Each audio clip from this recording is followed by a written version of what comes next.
যুদ্ধবিরতির পরও লেবাননে ইসরায়েলের হামলা থামেনি। শুক্রবার বিমান হামলায় লেবাননে ৫ জন নিহত হয়। এই দুই দেশের প্রতিনিধিদের মধ্যে আগামী শুক্রবার নতুন দফায় আলোচনা শুরু হবে যুক্তরাষ্ট্রের ওয়াশিংটন ডিসিতে। অন্যদিকে পারমাণবিক চুক্তি নিয়ে ইরানের সঙ্গে আলোচনায় অংশ নিতে সুইজারল্যান্ডে যাচ্ছেন মার্কিন বিশেষ প্রতিনিধি দল। ইরানের পররাষ্ট্রমন্ত্রী আব্বাস আরাকচিও জেনেভায় যাচ্ছেন বলে জানা গেছে। সৃষ্টি ঘটকের রিপোর্ট। লেবাননে হামলা বন্ধ করায় ইসরায়েলের সঙ্গে সম্পর্কের অবনতি হচ্ছে যুক্তরাষ্ট্রের। অনেক প্রচেষ্টার পর ইরান যুক্তরাষ্ট্র সমঝোতায় পৌঁছালেও লেবাননে হামলা না থামায় সুইজারল্যান্ডে আলোচনাও ভেস্তে যায়। এরপর যুক্তরাষ্ট্র জানায় ইসরায়েল লেবাননে হিজবুল্লাহর বিরুদ্ধে যুদ্ধ বন্ধে রাজি হয়েছে এবং শুক্রবার স্থানীয় সময় 4টা থেকে সেটি কার্যকর হবে। কিন্তু 4টার পরপরই লেবাননের বিভিন্ন জায়গায় অন্তত 12 দফা হামলা চালায় বেনিয়ামিন নেতানিয়াহুর বাহিনী। হামলাগুলো লেবাননের নাবাতিয়ে, জাবাল আল রাফি, আল রাইহান সহ বিভিন্ন এলাকায় একযোগে চালানো হয়। একই সঙ্গে কিছু জায়গায় আলাদাভাবে গোলাবর্ষণের ঘটনাও ঘটেছে। এতে বিভ্রান্ত হয়ে পড়েন ওইসব এলাকার বেসামরিক মানুষজন। যুদ্ধবিরতির বাস্তব কার্যকারিতা নিয়ে নতুন করে প্রশ্ন উঠেছে। এদিকে ইসরায়েলি সেনাবাহিনীর মুখপাত্র জানিয়েছেন, দক্ষিণ লেবাননে যে কোনো ধরনের হুমকির জবাব দিতে এবং হিজবুল্লাহর বিরুদ্ধে অভিযান চালাতে তাদের অপারেশনাল স্বাধীনতা বজায় থাকবে। তবে ইসরায়েলকে লেবাননে হামলা বন্ধ করাতে এবং সব ফ্রন্টে মার্কিন হামলা বন্ধে প্রেসিডেন্ট ডোনাল্ড ট্রাম্প তেহরানকে কথা দিয়েছে এবং দায়িত্ব নিয়েছে বলে জানিয়েছেন ইরানের পররাষ্ট্রমন্ত্রী আব্বাস আরাকচি। একই সঙ্গে দেশটির উপপররাষ্ট্রমন্ত্রী বলেছেন, তেহরান ওয়াশিংটনের সঙ্গে আলোচনায় রাজি আছে। তিনি বলেন, ট্রাম্প যদি নিজের কথা রাখেন এবং ইসরায়েলকে থামাতে পারেন তাহলে যুক্তরাষ্ট্রের সঙ্গে কূটনৈতিক আলোচনা চালিয়ে নিতে তেহরান প্রস্তুত। এদিকে ইসরায়েলের প্রধানমন্ত্রী বেনিয়ামিন নেতানিয়াহুর সঙ্গে অসাধারণ সম্পর্কের দাবি জানিয়ে ট্রাম্প বলেন, ইসরায়েল এ চুক্তি মেনে চলবে। সৃষ্টি ঘটক, ৭১। যুদ্ধবিরতির মাধ্যমে ইরান ও যুক্তরাষ্ট্রের মধ্যে সংঘাত আপাতত থেমেছে। তবে চুক্তির পর এখন সবচেয়ে বড় প্রশ্ন, এই সমঝোতা থেকে আসলে কি পেল দুই দেশ। ওয়াশিংটন ও তেহরান দুপক্ষই এটিকে নিজেদের সাফল্য হিসেবে তুলে ধরছে, কিন্তু দেশ দুটির ভেতরেই উঠেছে সমালোচনার সুর। বিশ্লেষকরা বলছেন, যুদ্ধ শেষ হলেও সবচেয়ে কঠিন রাজনৈতিক ও কূটনৈতিক লড়াই শুরু হচ্ছে এখন। আরো জানাচ্ছেন আরাফাত ইসলাম। ১০০ দিনেরও বেশি সময় ধরে চলা সংঘাতের পর যুক্তরাষ্ট্র ও ইরান যুদ্ধবিরতিতে পৌঁছেছে। এই সমঝোতা স্মারককে দুই পক্ষই নিজেদের বিজয় বলে দাবি করছে। তবে বাস্তবে এটি এমন একটি সমঝোতা যা যুদ্ধ থামালেও অনেক গুরুত্বপূর্ণ প্রশ্নের উত্তর ভবিষ্যতের আলোচনার জন্য রেখে দিয়েছে।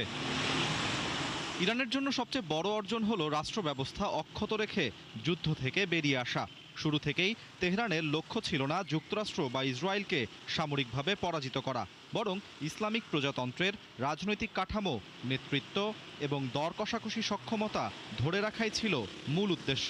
এই সমঝোতা চুক্তি ইরানকে সেই দাবি করারই সুযোগ দিয়েছে। যুক্তরাষ্ট্রের জন্য এই চুক্তির বড় সাফল্য ইরানকে পারমাণবিক অস্ত্রের পথ থেকে দূরে রাখার একটি কাঠামো তৈরি করা। একই সঙ্গে হরমুজ প্রণালী খুলে যাওয়ায় বৈশ্বিক জ্বালানি বাজারে স্বস্তি ফিরতে শুরু করেছে। যুদ্ধ দীর্ঘায়িত হলে যে অর্থনৈতিক চাপ তৈরি হচ্ছিল তা থেকেও রাজনৈতিকভাবে লাভবান হতে পারেন প্রেসিডেন্ট ডোনাল্ড ট্রাম্প। তবে ওয়াশিংটনের প্রতিশ্রুতিগুলো কম নয়। নৌ অবরোধ প্রত্যাহার, ইরানি তেল রপ্তানিতে ছাড়, দেশটির জব্দ থাকা সম্পদ ছেড়ে দেয়া, নিষেধাজ্ঞা শিথিলের পথ তৈরি এবং ইরানের পুনর্গঠন ও অর্থনৈতিক উন্নয়নের জন্য প্রায় $300 বিলিয়ন পরিকল্পনা এগিয়ে নেবার প্রতিশ্রুতি রয়েছে এই সমঝোতায়। এ কারণেই দুই দেশের অর্জন নিয়ে শুরু হয়েছে বিতর্ক। তেহরানের কট্টরপন্থীরা আশঙ্কা করছে, পারমাণবিক কর্মসূচি নিয়ে ভবিষ্যতে বড় ধরনের ছাড় দিতে হতে পারে তাদেরকে। অন্যদিকে যুক্তরাষ্ট্রের রিপাবলিকান দলের একাংশের অভিযোগ, ট্রাম্প প্রশাসন ইরানকে অতিরিক্ত অর্থনৈতিক সুবিধা দিয়েছে এবং কঠোর অবস্থান থেকে সরে এসেছে।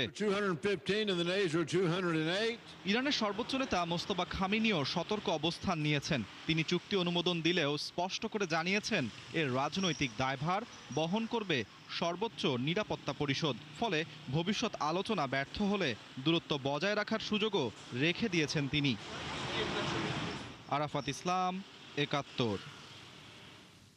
ইরানের সঙ্গে সম্প্রতি যুক্তরাষ্ট্র যে চুক্তি করেছে, এটিকে 2015 সালে বারাক ওবামার করা চুক্তির চেয়ে অনেক বেশি উন্নত ও কার্যকর বলে দাবি করেছেন মার্কিন প্রেসিডেন্ট ডোনাল্ড ট্রাম্প। তবে তার এই দাবির বিপক্ষে গিয়ে বিরোধীরা বলছেন ট্রাম্প ওবামার তুলনায় ইরানকে অনেক বেশি সুবিধা দিয়েছেন এবং বিনিময়ে খুব সামান্যই অর্জন করতে পেরেছেন। বাস্তবেও এই দুই চুক্তির তুলনা করলে দেখা যায় এতে রয়েছে আকাশ পাতাল তফাৎ। বিস্তারিত সৃষ্টি ঘটকের রিপোর্টে। 2015 সালে তৎকালীন মার্কিন প্রেসিডেন্ট বারাক ওবামা ইরানের সঙ্গে যে চুক্তিটি করেছিলেন, 2018 সালে ট্রাম্প সেটিকে ভয়াবহ আখ্যা দিয়ে বাতিল করেন। ওবামার joint comprehensive plan of action নামে পরিচিত 160 পৃষ্ঠারও বেশি দীর্ঘ ওই চুক্তিতে ইরানের পারমাণবিক কর্মসূচি কঠোরভাবে নিয়ন্ত্রণ করার সুনির্দিষ্ট লক্ষ্যমাত্রা ছিল। অন্যদিকে ট্রাম্পের বর্তমান সমঝোতা স্মারক কোনো চূড়ান্ত চুক্তি নয়, এটি মাত্র 1.5 পৃষ্ঠার একটি 14 দফার রূপরেখা, যা কয়েক সপ্তাহের আলোচনার পর তৈরি হয়েছে। গত 4 মাস ধরে চলা যুদ্ধ বন্ধে একটি পূর্ণাঙ্গ চুক্তি বাস্তবায়নে এটি 60 দিনের একটি আলোচনার সময়সীমা বেঁধে দিয়েছে। ওবামার আলোচনাটি ছিল দ্বিপাক্ষিক। তিনি প্রায় 2 বছর ধরে চীন, ফ্রান্স, জার্মানি, রাশিয়া, ব্রিটেন ও ইউরোপীয় ইউনিয়নকে সঙ্গে নিয়ে এই চুক্তিটি করেছিলেন। বিপরীতে ট্রাম্প হেঁটেছেন সম্পূর্ণ দ্বিপাক্ষিক পথে, যেখানে আলোচনা শুধুই যুক্তরাষ্ট্র ও ইরানের মধ্যেই সীমাবদ্ধ। উভয় চুক্তিতেই ইরান কখনো পারমাণবিক অস্ত্র তৈরি করবে না বলে লিখিত প্রতিশ্রুতি দিয়েছে। এছাড়া ওবামার চুক্তিতে কঠোর আন্তর্জাতিক পরিদর্শনের ব্যবস্থার কথা থাকলেও ট্রাম্পের বর্তমান সমঝোতা স্মারকে ভবিষ্যতে এমন কোনো পরিদর্শনের উল্লেখ নেই। নিষেধাজ্ঞা প্রত্যাহার ও অবরুদ্ধ অর্থ ফেরত পাওয়ার ক্ষেত্রেও চুক্তি দুটি ভিন্ন। ওবামা প্রশাসন সুনির্দিষ্ট শর্ত ও ইরানের প্রতিটি পদক্ষেপ যাচাই করার পর ধাপে ধাপে নিষেধাজ্ঞা শিথিল করেছিল, কিন্তু ট্রাম্পের সমঝোতা স্মারকে শুরুতেই ইরানকে বড় ছাড় দেওয়া হয়েছে। এর ফলে ইরান অবিলম্বে তেল রপ্তানির সুযোগ পাচ্ছে। এছাড়া বিলিয়ন বিলিয়ন ডলারের জব্দ করা অর্থ ফেরত দেওয়ারও পথটি উন্মুক্ত করেছে, যার সুনির্দিষ্ট সময়সীমা এখনও অস্পষ্ট। এমনকি ট্রাম্প প্রশাসন ইরানের অর্থনৈতিক উন্নয়নের জন্য মধ্যপ্রাচ্যের মিত্রদের সঙ্গে নিয়ে $300 বিলিয়ন একটি তহবিল গঠনের কথা বলেছে, যার শর্তাবলী এখনো ধোঁয়াশার মধ্যেই রয়ে গেছে। ওবামা প্রশাসন 1981 সাল থেকে আটকে থাকা $1.7 বিলিয়ন ইরানি তহবিল ফেরত দেয় ট্রাম্প অতীতে ওবামার তীব্র সমালোচনা করেছিলেন। অথচ ট্রাম্প নিজেই এখন ইরানকে তার চেয়ে বহুগুণ বেশি অর্থ দেওয়ার সুযোগ তৈরি করে দিচ্ছেন, যা ট্রাম্পের নিজের দল রিপাবলিকান পার্টির কট্টরপন্থীদের মধ্যেও অসন্তোষ তৈরি করেছে। সৃষ্টি ঘটক, 71। ইরান যুদ্ধের পর যুক্তরাষ্ট্রের বর্তমান পরিস্থিতি সংঘাত শুরুর আগের চেয়েও শোচনীয় বলে মন্তব্য করেছেন সাবেক মার্কিন প্রেসিডেন্ট বারাক ওবামা। শুক্রবার শিকাগোতে ওবামা প্রেসিডেন্সিয়াল সেন্টার উদ্বোধনের আগে এনবিসি নিউজকে দেয়া এক সাক্ষাৎকারে তিনি এই উদ্বেগ প্রকাশ করেন। ওবামা বলেন, যুদ্ধের পেছনে শত শত কোটি ডলার ব্যয় করা হয়েছে, সামরিক বাহিনীর ওপর প্রবল চাপ সৃষ্টি হয়েছে এবং অনেক মানুষ প্রাণ হারিয়েছে, অথচ এর বিনিময়ে প্রাপ্তি শূন্য। তিনি বলেন, যুক্তরাষ্ট্র যুদ্ধ শুরুর আগের অবস্থানেই ফিরে এসেছে, বরং বলা যায় অবস্থা এখন আরও খারাপ।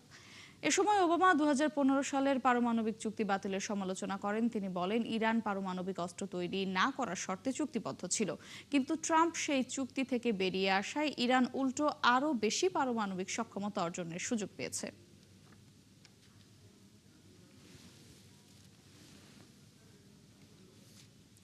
ইরানের সঙ্গে যুক্তরাষ্ট্রের সমঝোতা স্মারক নিয়ে সমালোচকদের এক হাত নিলেন মার্কিন প্রেসিডেন্ট ডোনাল্ড ট্রাম্প। ট্রুথ সোশ্যালে দেয়া এক পোস্টে ট্রাম্প দাবি করেন, যুদ্ধের কারণে ব্যাপকভাবে দুর্বল হয়ে পড়েছে ইরান। ইরানের সামরিক সক্ষমতা, নৌ ও বিমান বাহিনী মারাত্মক ক্ষতিগ্রস্ত হয়েছে বলেও পোস্টে জানিয়েছেন ট্রাম্প। চুক্তির সমালোচকদের উদ্দেশ্যে ট্রাম্প বলেন, ইরান আলোচনায় বসতে বাধ্য হয়েছে এবং তারা এখন আগের অবস্থানে নেই। এদিকে চুক্তির একদিন পর মার্কিন ভাইস প্রেসিডেন্ট জেডি ভ্যান্সের নির্ধারিত সময়ে সফর পিছিয়ে যাওয়ার সমঝোতার ভবিষ্যৎ নিয়েও প্রশ্ন উঠেছে। 60 দিনের আলোচনায় ইরানের পারমাণবিক কর্মসূচির নিষেধাজ্ঞা প্রত্যাহার ও হরমুজ প্রণালী সহ গুরুত্বপূর্ণ বিষয়গুলো নিয়ে সমাধানের চেষ্টা করবে দুই পক্ষ।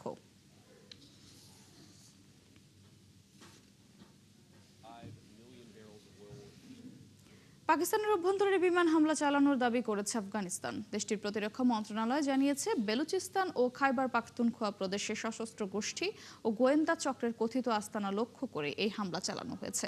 আফগানিস্তানের দাবি, এসব স্থাপনা তাদের বিরুদ্ধে হামলার পরিকল্পনায় ব্যবহৃত হচ্ছিল। তবে পাকিস্তান এই অভিযোগ প্রত্যাখ্যান করেছে। 2021 সালে তালেবান ক্ষমতায় আসার পর থেকেই দুই প্রতিবেশী দেশের সম্পর্কের অবনতি হয়েছে। টিটিপি যোদ্ধাদের আশ্রয় দেওয়ার অভিযোগ করে আসছে পাকিস্তান, যদিও তা অস্বীকার করেছে কাবুল। সাম্প্রতিক হামলা দুই দেশের ভঙ্গুর যুদ্ধবিরতিতে নতুন করে উত্তেজনা তৈরি করেছে। চীনের মধ্যস্থতায় শান্তি প্রতিষ্ঠার চেষ্টা চললেও এখনও স্থায়ী সমাধান হয়নি।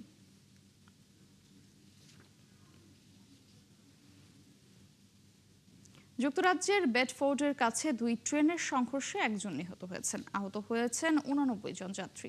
ব্রিটিশ ট্রান্সপোর্ট পুলিশ জানিয়েছে, শুক্রবার লন্ডনের প্রায় 100 কিলোমিটার উত্তরের রেল লাইনে এই দুর্ঘটনা ঘটে। সংঘর্ষের পর ঘটনাস্থলে পৌঁছে উদ্ধার কাজ শুরু করে জরুরি সেবা কর্মীরা। আহতদের মধ্যে 30 জনের বেশি গুরুতর অবস্থায় রয়েছেন বলে জানিয়েছে east of England ambulance service. সামাজিক যোগাযোগ মাধ্যমে প্রকাশিত ভিডিওতে দেখা গেছে, একটি ট্রেনের সামনের অংশ আরেকটি ট্রেনের পেছনের অংশের সঙ্গে আটকে আছে। দুর্ঘটনার কারণ জানতে তদন্ত শুরু করেছে কর্তৃপক্ষ। যুক্তরাজ্যের পরিবহন মন্ত্রী হেইডি আলেকজান্ডার ঘটনাটিতে গভীর উদ্বেগ প্রকাশ করেছেন। বলিভিয়ায় টানা 50 দিনের বিক্ষোভে থমকে গেছে স্বাভাবিক জীবনযাত্রা। অর্থনৈতিক সংকট, জ্বালানি ঘাটতি ও নিত্যপণ্যের দাম বাড়ার প্রতিবাদে শুরু হওয়া আন্দোলন এখন রূপ নিয়েছে বড় ধরনের রাজনৈতিক অস্থিরতায়। রাজধানী লা পাজ সহ গুরুত্বপূর্ণ শহরগুলোতে সরবরাহ ব্যবস্থা ভেঙে পড়ায় দেখা দিয়েছে খাদ্য, ওষুধ ও জ্বালানি সংকট। বিস্তারিত নাহিদা রিন্থি রিপোর্টে। বলিভিয়া দীর্ঘস্থায়ী রাজনৈতিক অস্থিরতা রূপ নিয়েছে বড় ধরনের মানবিক সংকটে। বিক্ষোভের 50 দিন পার হলেও পরিস্থিতির কোনো বদল হয়নি। এপ্রিলের শেষ দিক থেকে শুরু হওয়া এই আন্দোলনে অংশ নিয়েছেন খনি শ্রমিক, শিক্ষক, কৃষক সহ বিভিন্ন শ্রেণী পেশার মানুষ এবং সাবেক বামপন্থী প্রেসিডেন্ট ইভো মোরালেসের সমর্থকরা। রাজধানী লাপাজ, এল আল্ট্রো আর কোচাবাম্বা শহরে সড়ক অবরোধের কারণে আটকে গেছে নিত্য প্রয়োজনীয় পণ্যের সরবরাহ। ফলে দেখা দিয়েছে খাদ্য, ওষুধ ও জ্বালানি সংকট। বেড়ে গেছে সাধারণ মানুষের জীবনযাত্রার খরচ। সবকিছুর দাম বেড়ে গেছে, আমরা আসলে আর পারছি না, কিন্তু এটা করা ছাড়াও আমাদের আর কোনো উপায় ছিল না। এদিকে নিম্নমানের পেট্রোল আমদানির অভিযোগে পরিস্থিতি আরও উত্তপ্ত হয়ে ওঠে। পরিবহন শ্রমিকদের ধর্মঘট ছড়িয়ে পড়ে বিভিন্ন অঞ্চলে। পরিবহন খাতের নেতা লুইস জিমেনেজ বলেন, সংকট এখন শুধু অর্থনৈতিক ক্ষতির মধ্যে সীমাবদ্ধ নেই, মানুষের জীবন রক্ষা নিয়েও সবচেয়ে বড় উদ্বেগ তৈরি হয়েছে। আমরা বলিভিয়া রাষ্ট্রের প্রাকৃতিক সম্পদকে বেসরকারীকরণ এবং আন্তর্জাতিক স্বার্থের হাতে তুলে দেওয়ার যে কোনো প্রচেষ্টাকে প্রত্যাখ্যান করি। বিক্ষোভের কারণে ব্যবসা বন্ধ রাখতে বাধ্য হচ্ছেন অনেক ব্যবসায়ী। বন্ধ হয়েছে রেস্তোরাঁ সহ বিভিন্ন দোকানপাট।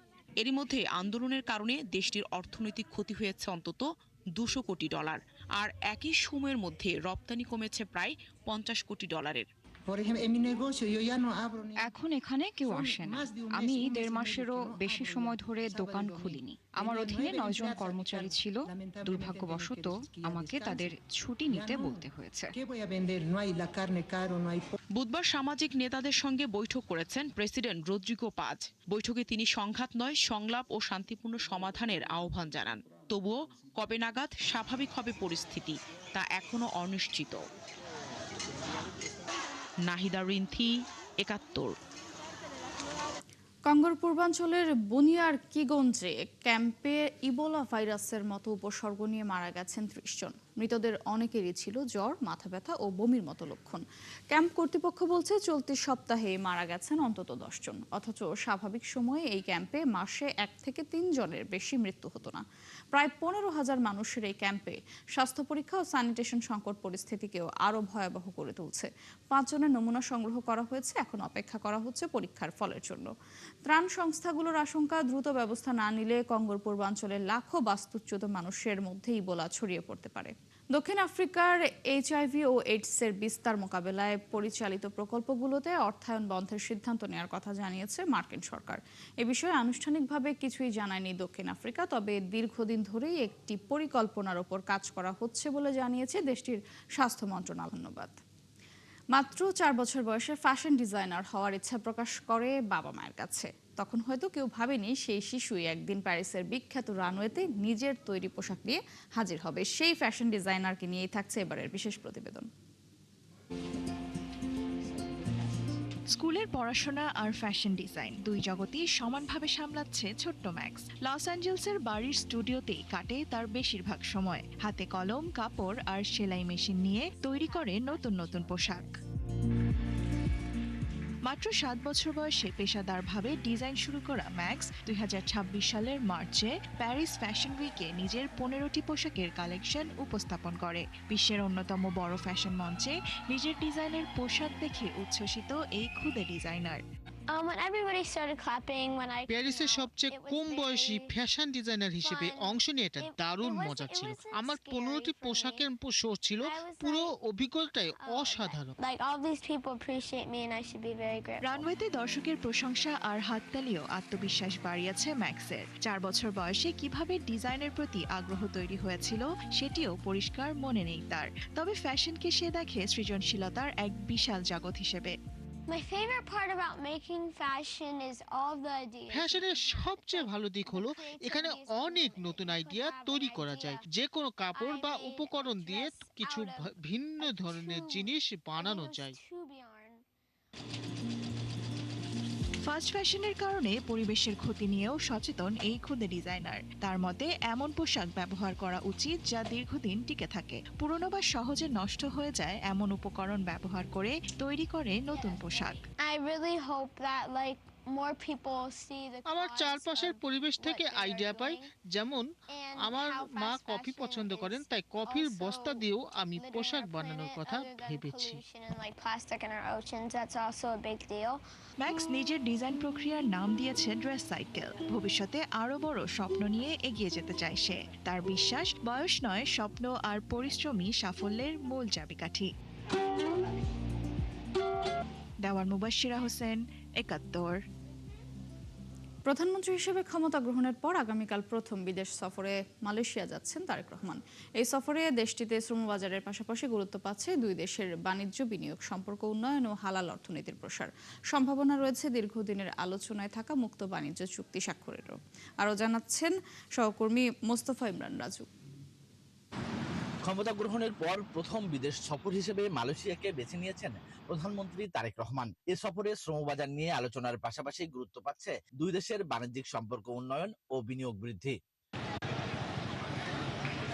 দক্ষিণ পূর্ব এশিয়ার গুরুত্বপূর্ণ অর্থনীতির দেশ মালয়েশিয়া বাংলাদেশের অন্যতম বড় বিনিয়োগকারী। বর্তমানে বাংলাদেশে আইটি, বিদ্যুৎ, টেলিযোগাযোগ, টেক্সটাইল সহ বিভিন্ন খাতে দেশটির বিনিয়োগ রয়েছে প্রায় 755 মিলিয়ন মার্কিন ডলার।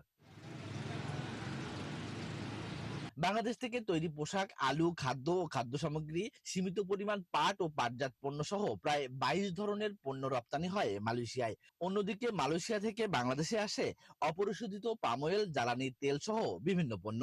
এই সফর দুই বন্ধুপ্রতিম দেশের সম্পর্ককে নতুন উচ্চতায় নিয়ে যাবে। বিশেষ করে মুক্ত বাণিজ্য চুক্তি এফটিএ চূড়ান্ত করার উদ্যোগ আমাদের দ্বিপাক্ষিক বাণিজ্যকে আরও বিস্তৃত করবে, যেখানে বার্ষিক বাণিজ্য প্রায় 2.6 বিলিয়ন মার্কিন ডলারের। মালয়েশিয়ার হালাল শিল্পে বাংলাদেশের বিপুল সম্ভাবনা রয়েছে এবং এই খাতে সহযোগিতা আমাদের জন্য নতুন দিগন্ত উন্মোচন করবে। Bangladesh Malaysia chamber of commerce and ইন্ডাস্ট্রির উপদেষ্টা মাহবুব আলম শাহ মনে করেন, দুই দেশের সরকার প্রধানের বৈঠকের মাধ্যমে বাণিজ্যিক ঘাটতি কমানোর পাশাপাশি বাড়তে পারে বিনিয়োগের সুযোগ। একই সঙ্গে হালাল অর্থনীতির বৈশ্বিক বাজারে প্রবেশ বাংলাদেশের অর্থনীতিতে নতুন সম্ভাবনা তৈরি করবে বলেও জানান তিনি। বর্তমানে মালয়েশিয়ার পণ্য বাংলাদেশে প্রবেশ করছে, যার প্রেক্ষিতে মালয়েশিয়ার এক্সপোর্টটা বেশি এবং বাংলাদেশের এক্সপোর্টটা কম। সেটার মধ্যে ভারসাম্য আনার জন্য আমাদের এই ফ্রি ট্রেড চুক্তিটা অত্যন্ত জরুরি এবং সেটা নিয়ে আমাদের কাজ চলছে এবং আমাদের মাননীয় প্রধানমন্ত্রী আসার পরে হয়তো এটা নিয়ে একটা চুক্তি স্বাক্ষর হতে পারে আর কি। প্রধানমন্ত্রী তারেক রহমানের এ সফরে আলোচনায় রয়েছে মুক্ত বাণিজ্য চুক্তি। চুক্তিটি স্বাক্ষর হলে দুই দেশের বাণিজ্য সম্প্রসারণের পাশাপাশি প্রধানমন্ত্রী তারেক রহমানের এ সফরে আলোচনায় রয়েছে মুক্ত বাণিজ্য চুক্তি। চুক্তিটি স্বাক্ষর হলে দুই দেশের বাণিজ্য সম্প্রসারণের পাশাপাশি কমবে বাণিজ্য ঘাটতি এবং বাড়বে কাঙ্ক্ষিত বিনিয়োগ। আসিয়ান অঞ্চলে বাংলাদেশের অর্থনৈতিক অংশীদারিত্ব বাড়াতে এই সফর নতুন দিগন্ত খুলবে বলে আশা করছেন প্রবাসী বাংলাদেশিরা। Mustafa Imran Raju, ৭১, Kuala Lumpur, Malaysia. এই ছিল আজকের আয়োজনে। বিশ্বের আরো নতুন কিছু খবর ও বিশ্লেষণ নিয়ে আগামীকাল সকাল ৯:৩০ আবারও হাজির হবে বিশ্বযোগ। সরাসরি সংবাদ অনুষ্ঠান দেখতে চোখ রাখুন ৭১ ফেসবুক পেজ এবং সাবস্ক্রাইব করুন ৭১ ইউটিউব চ্যানেল। থাকুন ৭১ সাথে।